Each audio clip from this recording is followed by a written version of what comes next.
ভাই তুমি সেরাদের সেরা, ঠিক এমনটাই মনে হয় বলেছিলেন তাসকিন আহমেদ। টি-20 বিশ্বকাপে নিজেদের প্রথম ম্যাচে শ্রীলঙ্কার বিপক্ষে জয় তুলে নিয়েছে বাংলাদেশ।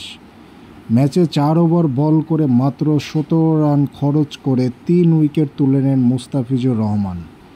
টুর্নামেন্টের আগে যুক্তরাষ্ট্র সিরিজে 3 ম্যাচ খেলে নেন 10 উইকেট।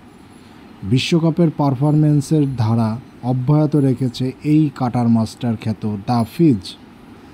ম্যাচের পর মুস্তাফিজের আইপিএল দল চেন্নাই নিজেদের খেলোয়াড়কে শুভেচ্ছা জানিয়েছে। সামাজিক যোগাযোগ মাধ্যমেও এক পোস্টে তারা মুস্তাফিজের পারফরম্যান্সকে উপভোগ করেছেন, এমনটাই লিখেছে। শ্রীলঙ্কার টপ অর্ডারের 3 ব্যাটারের মধ্যে 2জনকেই বিদায় করেছে এই কাটার মাস্টার।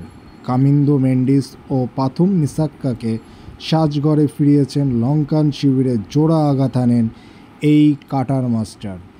লঙ্কান ইনিংসের শেষ দিকে থিকসানাও শিকার হন ফিজের বলেই।